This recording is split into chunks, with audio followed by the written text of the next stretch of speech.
हमारा देश बहुत समय तक गुलाम रहा, पहले मुस्लिमों का, मुगलों का, उसके बाद फिर अंग्रेजों का। और हम बड़े खुश नसीब हैं कि 1947 को हमारा देश आज़ाद हो गया। हम एक स्वतंत्र राष्ट्र के निवासी बन गए, वहाँ के नागरिक बन गए। इससे बड़ी खुशी हमें इसके पहले नहीं मिली थी। कितने संघर्ष करने के बाद, कितने बड़े बड़े क्रांतिकारियों के बलिदान देने के बाद हमारा भारत आज़ाद हुआ। और उससे भी बड़ी खुशी की बात यह थी कि जब हमारा संविधान बना और हमारे देश को जो बड़े बड़े नेता थे उन्होंने अपने हाथों में लिया, तो इतनी अच्छी सोच के साथ, एक वैज्ञानिक दृष्टिकोण के साथ और जातिवाद, संप्रदायवाद से हटकर उन्होंने इस देश को चलाने के लिए एक कसम खाई कि हम इस देश को अब उन्नति की ओर ले जाएंगे। बड़े बड़े नेता, जिसमें संविधान निर्माता बाबा साहब अंबेडकर, नेता तो नहीं थे, वो नेता थे जो प्रथम प्रधानमंत्री थे जवाहरलाल नेहरू और सरदार वल्लभ भाई पटेल। ऐसे बड़े बड़े नेताओं के हाथ में देश था और निरंतर उन्नति की ओर बढ़ रहा था। हाँ, धीमे ही सही, मगर उन्नति की ओर बढ़ रहा था। वहाँ पर जातिवाद नहीं था, वहाँ पर पाखंड नहीं था, वहाँ पर किसी भी प्रकार का कोई ऐसी बात नहीं थी जो हमारे देश के विकास को रोक सकती, उस पर बाधक बन सकती। मगर दोस्तों, दुख की बात यह है कि ये दौर हालांकि चला काफी लंबे अरसे तक, 1947 से 1990 तक का वो समय था जब हमारा देश धीमी गति से ही लेकिन सही मार्ग पर, सही रास्ते पर बढ़ रहा था। उसके बाद देश भटक गया। देश के लोगों की सोच परिवर्तित होने लगी। धीरे धीरे वो मुड़ने लगे पाखंडवाद की तरफ, अंधविश्वास की तरफ।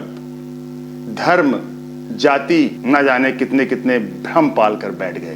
हमें बड़ा दुख होता है कि ये क्रम निरंतर अब तक जारी है और 2014 के बाद इतना ज्यादा फल फूल रहा है कि जिसकी कोई सीमा नहीं है। आज देखिए, बाबाओं की भीड़ लगी। दादागिरी पर अंकुश तो लगाया जा रहा है, लेकिन बाबागिरी पर अंकुश नहीं लगाया जा रहा है। उनके चरण वंदना की जा रही है। कितना पाखंड, कितनी अनर्गल बातें लोगों के दिलो दिमाग में बैठाई जा रही हैं। आने वाली पीढ़ी को भी उसी ओर उन्मुख किया जा रहा है, उसी ओर जाने के लिए बाध्य किया जा रहा है। पढ़ाई मात्र नाम की रह गई है, सिर्फ डिग्री ले लेना, लेकिन बैठ करके बस वही आंख मूंद करके पाखंडवाद के गुण गाना। खैर साथियों, ऐसी घड़ी में मैं ज़्यादा बोल नहीं पा रहा हूँ। मैं आपको एक वीडियो दिखाना चाहता हूँ जो राजकुमार भाटी हैं, आपने नाम सुना होगा। काफ़ी अच्छी मुहिम उन्होंने छेड़ी है पाखंडवाद के खिलाफ। तो चलिए पहले देखते हैं ये वीडियो और हम इस विषय पर बीच बीच में चर्चा भी करते जाएं। हमारा देश जब आज़ाद हुआ तो देश की पहली सरकार ने ये तय किया कि हम तर्क और विज्ञान के रास्ते पर चलेंगे। देश के नौजवानों को, बच्चों को वैज्ञानिक शिक्षा देंगे, अंधविश्वास से बाहर निकलेंगे, पाखंड से बाहर निकलेंगे, जातिवाद और सांप्रदायिकता को छोड़ के संवैधानिक और लोकतांत्रिक रास्ते पर चलेंगे। और काफ़ी हद तक, बेशक धीमी गति से बढ़े, हम वैज्ञानिकता की तरफ और तर्कशीलता की तरफ और उदारवाद की तरफ थोड़े थोड़े बढ़े। और ये हमारा सौभाग्य रहा कि हमें आज़ादी के तुरंत बाद ऐसे नेता मिले जिनको खुद वैज्ञानिक तर्कवाद में विश्वास था, जो पाखंड से, अंधविश्वासों से दूर थे, कुप्रथाओं के विरोधी थे, जातिवाद और सांप्रदायिकता के विरोधी थे, मानवता, भाईचारे, संविधानवाद और कानून के राज के हिमायती थे। चाहे उसमें पंडित जवाहरलाल नेहरू रहे हों, चाहे बाबा साहब डॉक्टर भीमराव अंबेडकर रहे हों, चाहे सरदार पटेल रहे हों, डॉक्टर राम मनोहर लोहिया रहे हों, और दूसरे बड़े बड़े नेता, बाद में इंदिरा गांधी, माननीय मुलायम सिंह यादव जी, लालू यादव जी, शरद यादव जी, अच्छाइयों को कोसती सरकार। सामाजिक नेताओं में भी काफ़ी लोग इस तरह के रहे कि जिनका तार्किक वैज्ञानिकवाद में विश्वास था, पाखंड और अंधविश्वास के विरोधी थे।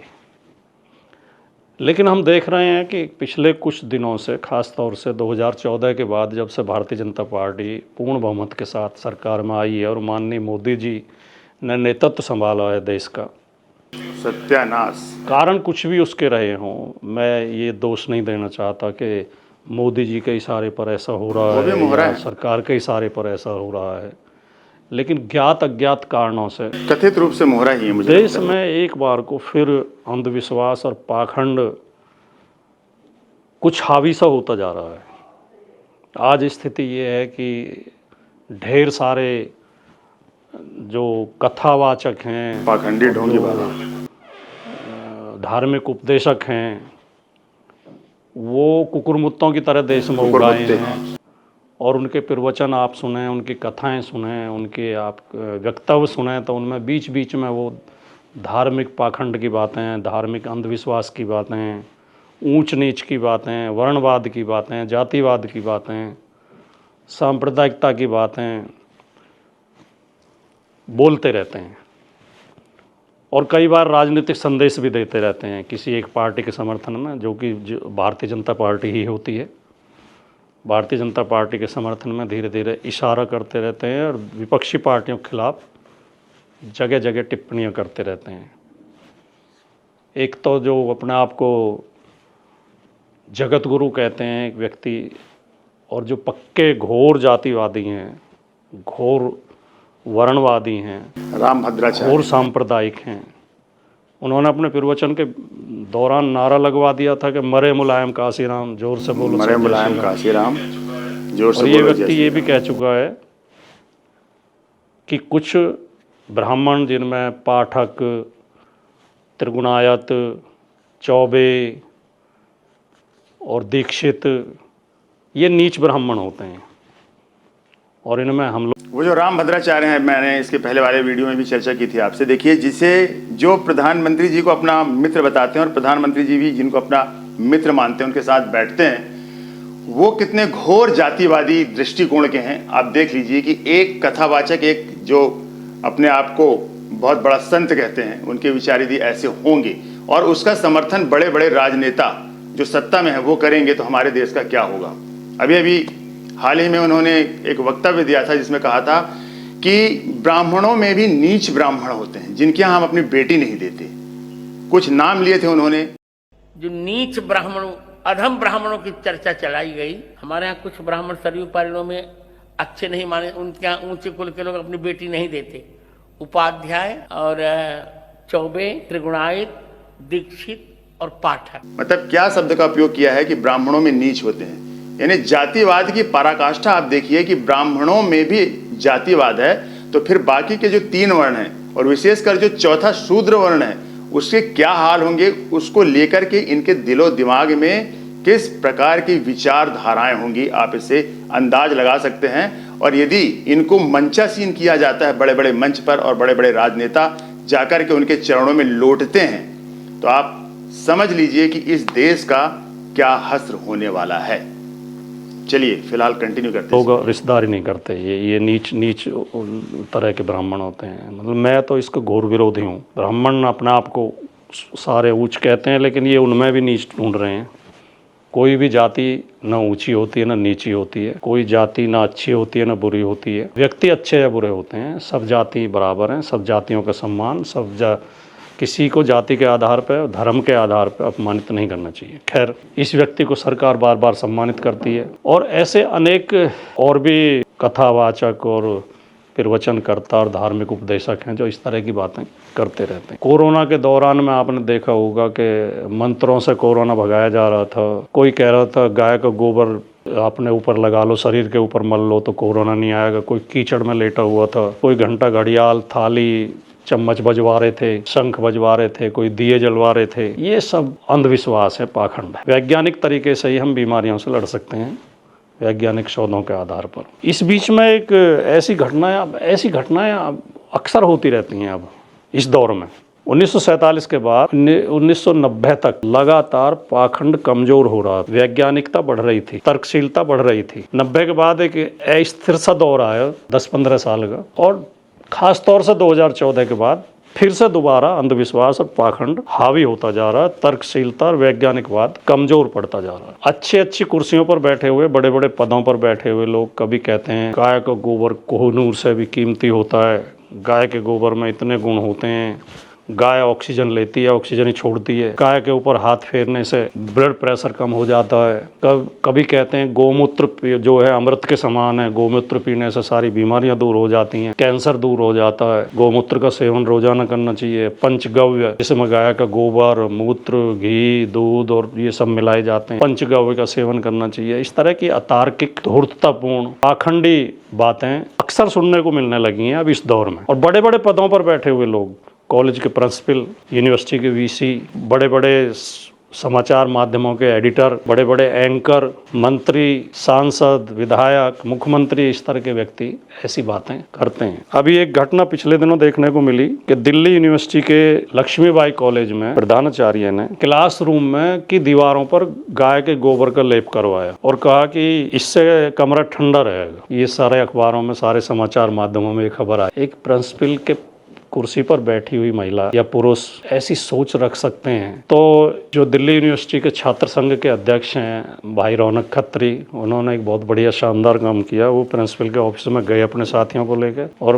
प्रिंसिपल का ऑफिस में जो एसी लगा हुआ था इसे हटाया और उनकी दीवारों पर गोबर पोत दिया। बोले जब दीवार गोबर से ठंडी हो सकती हैं तो एसी लगाने की क्या जरूरत है, बिना एसी के बैठिए आप। खैर, इस पर काफी बवाल भी हुआ और ये सारी बातें हुई। लेकिन सवाल ये है कि ऐसी सोच को क्यों बढ़ावा दिया जा रहा है कि गाय का गोबर लीपने से ठंडक हो जाएगी, या गाय का गोबर जो है परमाणु रोधी होता है, परमाणु विकिरण उससे नहीं होगा अगर गाय का गोबर लगा लेंगे, गोबर जो बनाया उन्हें गाय के गोबर से लीप दें। ऐसी अवैज्ञानिक बातें, अतार्किक बातें। और देश में, भारत देश में जो लोग कहते हैं कि हम विश्वगुरु रहे हैं और हम इन्हीं आधारों पर हम विश्व में हमारा लोहा माना गया है, इन्हीं पुस्तकों के आधार पर, जिन पुस्तकों में ये बातें लिखी हुई हैं और इस तरह की अतार्किक बातें लिखी हुई हैं, तो मैं उनसे पूछना चाहता हूं कि कौन सी ऐसी वैज्ञानिक खोज है जो आपने की है? अगर आप विश्वगुरु रहे हैं तो आज जो हम जिन सुख सुविधाओं का भोग कर रहे हैं या जिन संसाधनों से सुख प्राप्त कर रहे हैं, जिन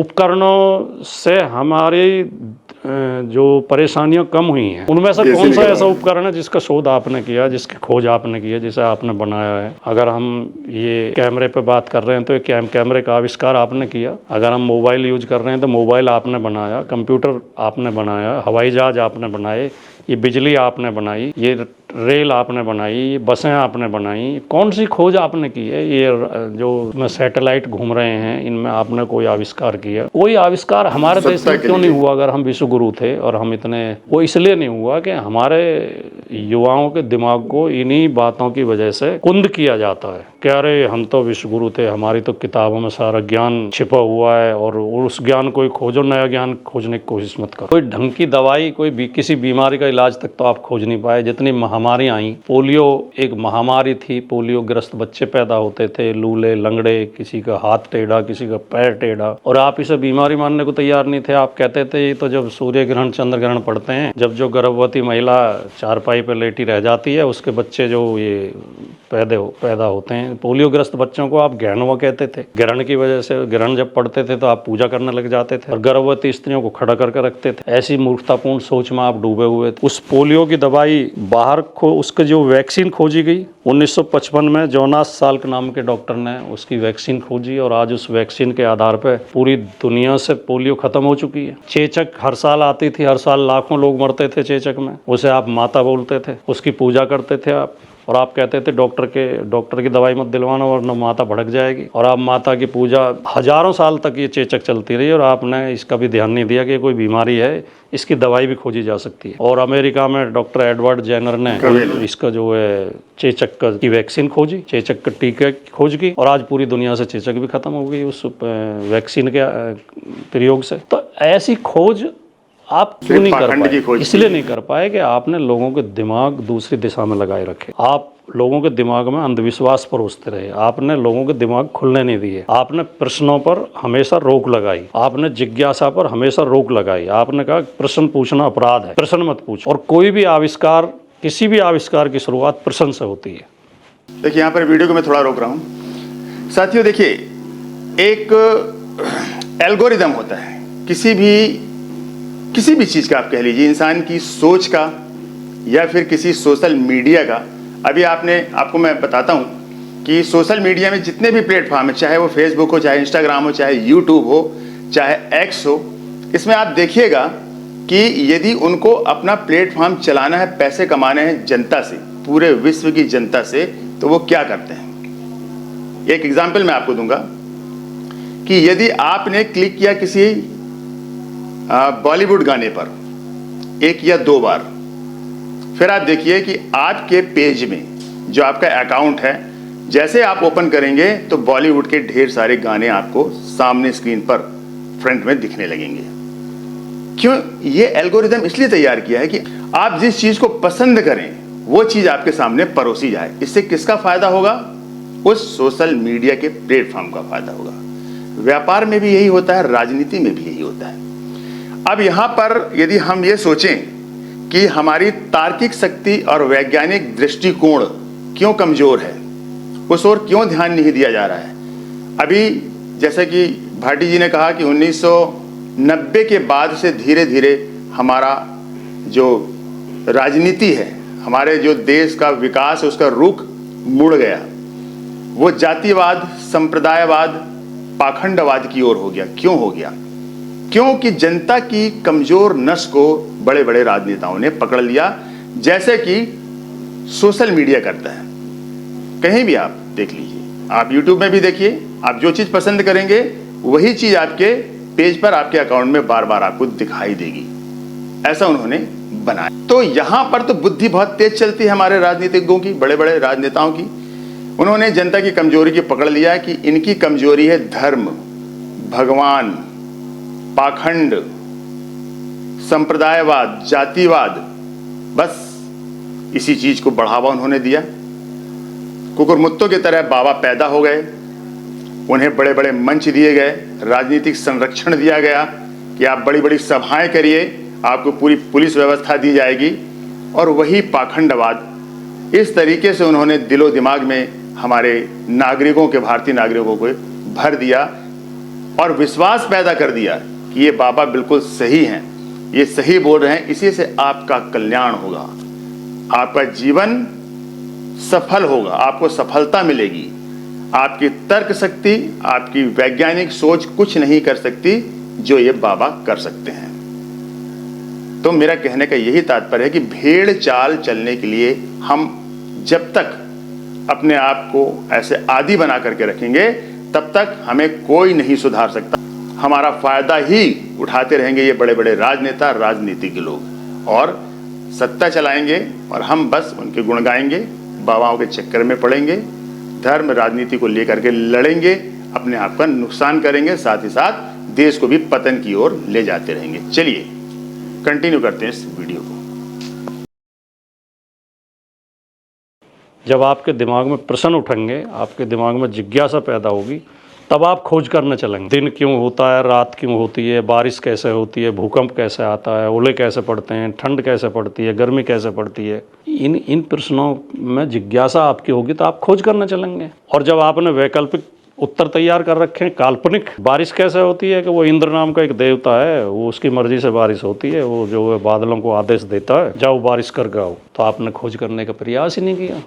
और आज भी इस देश में जब बारिश नहीं होती है तो गांव के लोग, किसान लोग पूजा पाठ करते हैं। कहीं मेंढक मेंढकी का विवाह कराया जाता है, कहीं यज्ञ कराए जाते हैं, कहीं भंडारे कराए जाते हैं बारिश के लिए। ये आज के वैज्ञानिक युग में भी ऐसा अंधविश्वास हमारे देश में है। भूकंप क्यों आते हैं? भूकंप इसलिए आते हैं कि पृथ्वी जो गाय के सींगों पर रखी हुई है, और जब गाय के सींग दुखने लगता है तो वो सींग बदलती है तो भूकंप आता है। ऐसी ऐसी काल्पनिक बातें हमने बना रखी हैं कि वो जो दिन रात और ये सब चीज़ें, चांद तारे, सब देवता बना रखे। तो मैं कहना ये चाहता हूँ कि आज के वैज्ञानिक युग में इन अंधविश्वासों से निकलिए, इन पाखंडों से निकलिए, वैज्ञानिक शोध की तरफ चलिए, तर्कशीलता की तरफ चलिए, तर्क शक्ति बढ़ाइए, ज़्यादा से ज़्यादा प्रश्न पूछिए, ज़्यादा से ज़्यादा जिज्ञासा करिए, और ज़्यादा से ज़्यादा नई खोज और नए अन्वेषण करने का प्रयास करिए। तो ही इससे देश का भला होगा, समाज का भला होगा, देश की समस्याएं कम होंगी और समाज के दुख दर्द कम होंगे।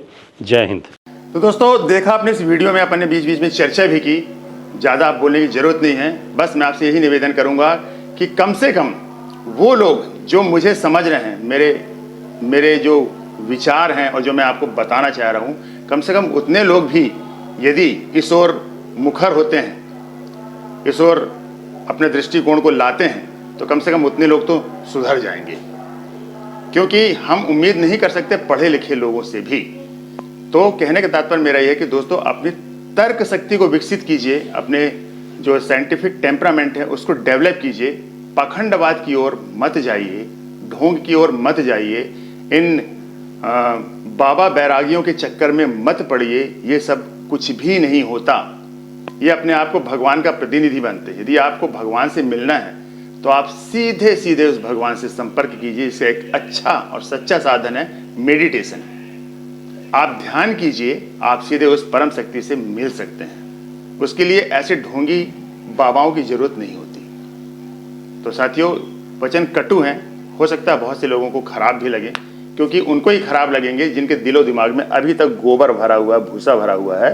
वो कभी नहीं सुधर सकते। मैं उन्हें सुधारना भी नहीं चाहता। मेरे ये जो विचार हैं ये उनके लिए हैं जो सजग हैं, जो बुद्धिमान हैं, जो तर्क शक्ति का उपयोग करते हैं और जो विज्ञान को मानते हैं, जो सच्चाई से परिचित हैं। तो दोस्तों, मुझे उम्मीद है कि आपको मेरा ये वीडियो जरूर पसंद आया होगा। और वीडियो पसंद आया है तो बस वही, आप इसे शेयर कीजिए, लाइक कीजिए। और दोस्तों, मेरे इस नए चैनल को यानी रिएक्ट इंडिया को आप जरूर सब्सक्राइब कर दीजिए और बेल आइकन को भी जरूर दबा दीजिए, ताकि मेरे वीडियो के नोटिफिकेशंस आपको मिलते रहें। दोस्तों, आज की वीडियो में बस इतना ही। अगले वीडियो में आपसे फिर मुलाकात होगी। तब तक के लिए जय हिंद, जय भारत।